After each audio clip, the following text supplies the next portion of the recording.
صاحب ایک سوال اور ہے کہ کیا ایسے بھی کچھ عیوب ہیں جن کی وجہ سے قربانی ہو جاتی ہے؟ جی ہاں، کچھ ایسے عیوب ہیں جن کی وجہ سے قربانی ہو جاتی ہے. جیسے میں نے ابھی سینگ کے مسئلے میں وضاحت کی کہ اگر سینگ ٹوٹ جائے تو مکمل ٹوٹے تو قربانی نہیں ہوتی ہے نا. اگر کچھ حصہ جڑ باقی ہے، اوپر کا حصہ ٹوٹ گیا ہے تو قربانی ہو جاتی ہے. تو اس طرح اور بھی کچھ عیوب ہیں کہ قربانی ہو جاتی ہے ان عیوب کے ساتھ. لیکن بہرحال چونکہ آپ راہ خدا میں کسی چیز کو قربان کر رہے ہیں اور اس سے تقرب حاصل کر رہے ہیں تو بہتر یہی ہوگا کہ بالکل بے عیب جانور خریدیں. آپ گوشت کھانے کی نیت سے تو قربانی نہیں کر رہے ہیں.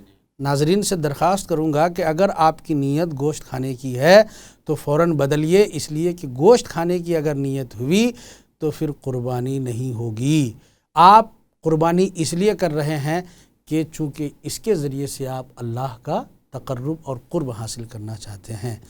تو میں ان عیوب کو بھی بتا رہا ہوں جن کی وجہ سے قربانی ہو تو جاتی ہے مگر خلاف اولا ہے. نمبر 1، جس کی پیدائشی سینگ نہ ہو، ٹھیک ہے، قربانی ہو جائے گی مگر بہتر نہیں ہے. جس کے سینگ ٹوٹ گئے مگر اثر اس کے جڑ تک نہ پہنچے، جیسا کہ میں نے اس سے پہلے بتایا، تو قربانی ہو جائے گی مگر بہتر نہیں ہے.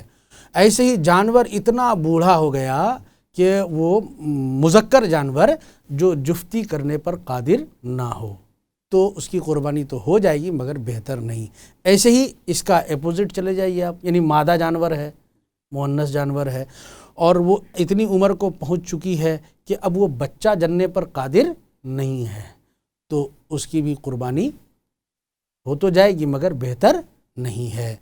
ایسے ہی حاملہ جانور یا وہ جانور جو جس کا بچہ پیدا ہو چکا ہے، یہاں پر دھیان دینے کی ضرورت ہے. حاملہ جانور کا مطلب وہ جانور جو پریگننٹ ہے ابھی، اب اس کی قربانی کریں گے، قربانی تو ہو جائے گی مگر بہتر نہیں ہے. ایسے ہی وہ جانور جو پریگننٹ نہیں ہے بلکہ وہ بچہ جن چکی ہے، ٹھیک ہے، تو اس کی بھی قربانی بہتر نہیں ہے.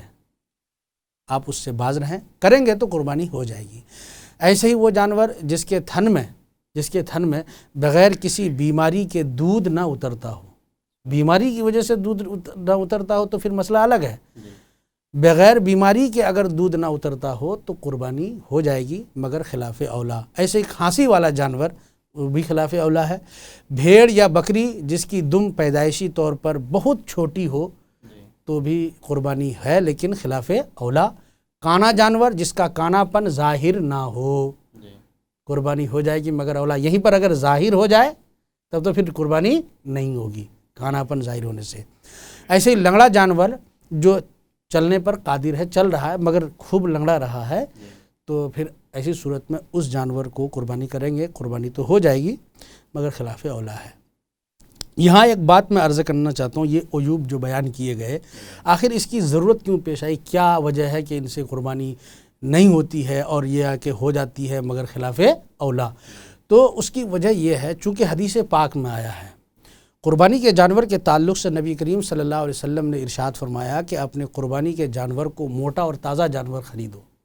جانور ایسا ہو جو موٹا اور تازہ ہو. حدیث کا مفہوم یہ ہے کہ کیونکہ وہ جانور تمہارے لیے پل صراط میں سواری کا جانور ہوگا، تو آپ کا جانور جیسا مضبوط ہوگا ویسے ہی آپ کی سواری ہوگی. لنگڑا جانور ہوگا تو لنگڑاتے لنگڑاتے پل صراط پار کریں گے، تازہ اور فٹ جانور ہوگا تو پلک جھپکتے ہی آپ پل صراط سے گزر جائیں گے. تو ان عیوب سے پاک رکھنے کی وجہ یہی ہے کہ حضور نے فرمایا جانوروں کو موٹا اور فٹ دیکھ کر خریدو کیونکہ پل صراط پر یہ تمہارے لیے سواری کا کام آئے گا.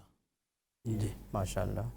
مفتی صاحب ایک اور سوال ہے کہ قربانی کے جانور کی عمر کتنا ہونا ضروری ہے؟ ہاں، قربانی کے جانور کی عمر، دیکھیے قربانی کے جانور کو 3 حصے میں بانٹا گیا ہے. قربانی کے جانور 3 طرح کے ہوں گے. ایک جانور وہ جو اونٹ ہے، لمبا جانور، بہت بڑا جانور. ایک اس سے چھوٹا جیسے کہ بھینس وغیرہ ہے، ٹھیک ہے، اور ایک اس سے بھی چھوٹا جو جیسے بکرا بکری وغیرہ ہے. تو ہر ایک کی عمر الگ الگ ہے. اگر آپ اونٹ کی قربانی کر رہے ہیں تو اس کی عمر کم سے کم 5 سال ہونا ضروری ہے، کم سے کم 5 سال۔ اگر اس سے ایک دن بھی کم ہے قربانی نہیں ہوگی، ٹھیک ہے، 5 سال کا ہونا۔ اور ایسے ہی بھینس وغیرہ کی جو عمر ہے کم سے کم 2 سال، اور بکرا، بکری، دمبا، دمبی، بھیڑ وغیرہ یہ سب جو ہیں ان کا 1 سال کا ہونا ضروری ہے۔ اگر اس سے کم ہوا تو پھر قربانی نہیں ہوگی، اس سے زیادہ ہو جائے تو بہت اچھا، یہ بہتر ہے کہ آپ قربانی کے جانور کی عمر جو ہے بالکل ایک دم 1 سال ہی کا جانور نہ خریدیں، بلکہ اس سے 1-2 مہینہ بڑھا کر خریدیں، 2 مہینہ بلکہ 2 سال کا ہو جائے۔ 1 سال کے جانور، جس کی 1 سال کے جانور کی 1 سال کی عمر ضروری ہے، اس کے لیے آپ 2 سال کا جانور خرید لیے، 2 سال والے کا 3 سال والا جانور خرید لیجیے، تو بڑھا کے خریدیے، یہ بہتر ہے۔ یہاں پر ایک بات اور عرض کر دوں کہ جو بھیڑ اور دمبا ہے نا، بھیڑ اور دمبا، اس کے بچے کے تعلق سے استثناء ہے، اس کا ایک الگ حکم ہے کہ اگر 6 مہینے کا بچہ، بھیڑ اور دمبا، اس کے 6 مہینے کا بچہ اگر دور سے دیکھنے میں آپ کو لگے کہ یہ سال بھر کا لگتا ہے، مطلب ہوتا ہے کوئی بچہ بہت مضبوط ہے، اگر یہ دور سے آپ کو نظر آئے کہ یہ بچے کی عمر سال بھر ہے تو پھر اس کی قربانی صحیح ہے۔ لیکن یاد رکھیے یہ صرف بھیڑ اور دمبا کے لیے، وہیں پر بکری کے بچہ کے لیے پھر یہ حکم نہیں ہے، اس کا 1 سال ہونا ضروری ہے۔ دوسری بات میں یہاں پر ایک چیز اور واضح کروں، چونکہ عمر کی بات آئی اور عموماً عمر کا اعتبار لوگ سن عیسوی سے کرتے ہیں۔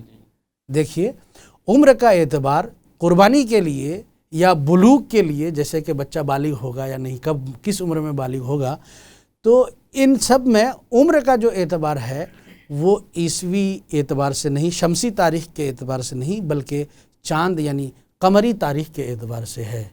آپ کو اس کا ڈیفرنس نظر آئے گا۔ مان لیجئے کہ اگر آپ 1 سال کا بکرا قربان کرنا چاہ رہے ہیں تو ممکن ہے اگر وہ اگلے سال قربانی کے دن وہ بچہ پیدا ہوا، اب اس سال قربانی کا دن آیا تو اس اعتبار سے تو سال پورا ہو گیا، لیکن انگریزی کے اعتبار سے ابھی 10 دن باقی یا 8 دن 9 دن باقی ہو، تو اس لیے جانور کی عمر میں آپ شمسی تاریخ کا نہیں بلکہ قمری تاریخ کا اعتبار کریں۔ اگر اس اعتبار سے جانور کی عمر پوری ہو جاتی ہے تو پھر قربانی درست ہے۔ جی ماشاءاللہ، بڑی اچھی رہنمائی فرمائی آپ نے۔ ایک اور سوال ہے کہ قربانی کی نیت سے پالا گیا جانور کو بیچنا، صدقہ کرنا کیسا ہے؟ قربانی کی نیت سے جو جانور آپ پالتے ہیں اس کو بیچنا یا اس کا صدقہ کرنا، دیکھیے قربانی کی نیت سے جس جانور کو پالا جاتا ہے اس کی 2 صورت بنتی ہے۔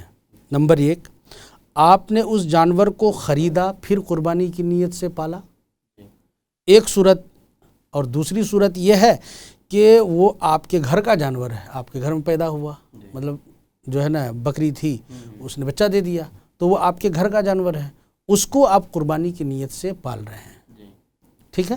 تو ایک خرید کر قربانی کی نیت سے پالنا اور ایک آپ کے گھر میں پیدا ہوا اور اسی میں آپ نے قربانی کی نیت کر لی، یہ 2 صورت۔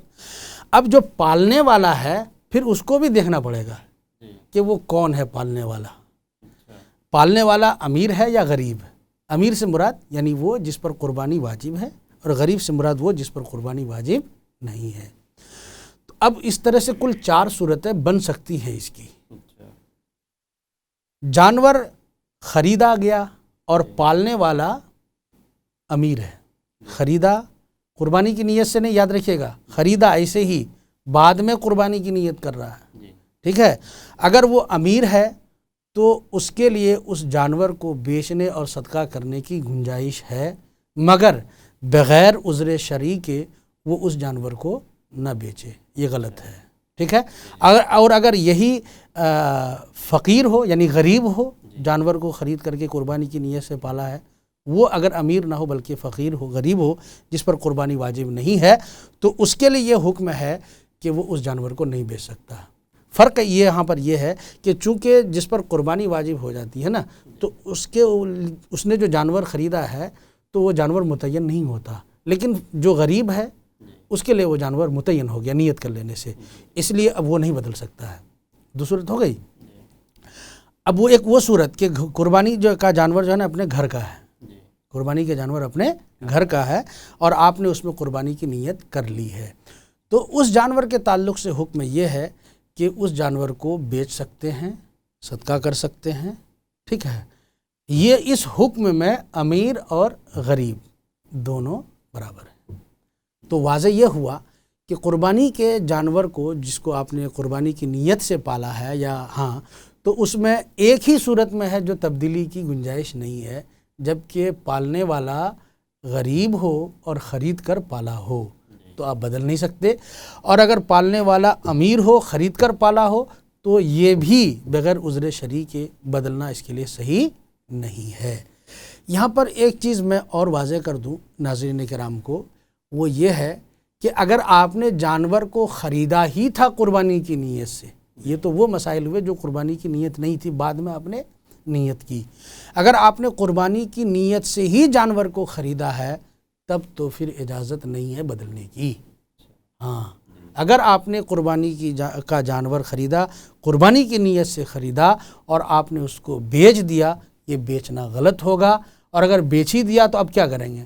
تو اب حکم یہ آیا ہے کہ جتنے پیسے سے آپ نے اس جانور کو بیچا ہے، ظاہر سی بات ہے 3 صورتیں بنے گی۔ آپ نے مان لیجئے 10,000 میں جانور خریدا تھا، بیچ دیا 12,000 میں، تو اب آپ کو 12,000 کا جانور خریدنا ہے، نفع نہیں ہوگا یہاں پر۔ یا اگر 10,000 میں خریدتے ہیں تو جو 2,000 بچ گیا نا اس کو صدقہ کرنا پڑے گا، وہ آپ اپنی پاکٹ میں نہیں رکھ سکتے۔ اور ایسے ہی اگر 10,000 کا جانور تھا، بیچ دیا آپ نے 8,000 میں، 2,000 گھٹا، تو اب یہ 2,000 آپ کو جوڑنا پڑے گا اس میں جی۔ اور اگر 10,000 کا جانور 10,000 ہی میں بیچا تو پھر آپ 10,000 میں جانور خرید کر کے آپ اس کی قربانی کر دیجئے۔ تو قربانی کے جانور سے خلاصہ یہ ہوا کہ قربانی کے جانور سے آپ نفع حاصل نہیں کر سکتے ہیں، چونکہ اس جانور کو آپ نے خریدا تھا، مخصوص کر دیا تھا اللہ کے تقرب کے لیے، اللہ کی قربت حاصل کرنے کے لیے، تو پھر اس سے آپ نفع حاصل نہیں کر سکتے۔ ایسے ہی مان لیجئے قربانی کا جانور خریدا تھا، جانور دودھ دے رہا ہے، ٹھیک ہے، تو اب ایسا نہیں کہ اس کا دودھ دو کر کے آپ پی جائیں، چائے بنا لیں، دہی بنا لیں، لگا لیں، ایسا نہیں ہو سکتا، اس کا صدقہ کرنا ہوگا۔ وہ دودھ بیچ کر کے غریبوں میں، یا غریبوں کو دے دیجئے، آپ یہ فقیروں کو دے دیجئے، ہے نا، یا پھر اس کا صدقہ کر دیجئے۔ آپ اس سے فائدہ حاصل نہیں کر سکتے، آپ اس جانور کو کھیتوں میں جوت نہیں سکتے، اس کی سواری نہیں کر سکتے۔ یہ قربانی کے جانور کی اہمیت ہے، یہ حکم ہے قربانی کے جانور کا جی۔ ماشاءاللہ۔ تو محترم حاضرین سامعین، آج کے اس پروگرام کو یہیں پہ اختتام کیا جاتا ہے۔ السلام علیکم ورحمۃ اللہ۔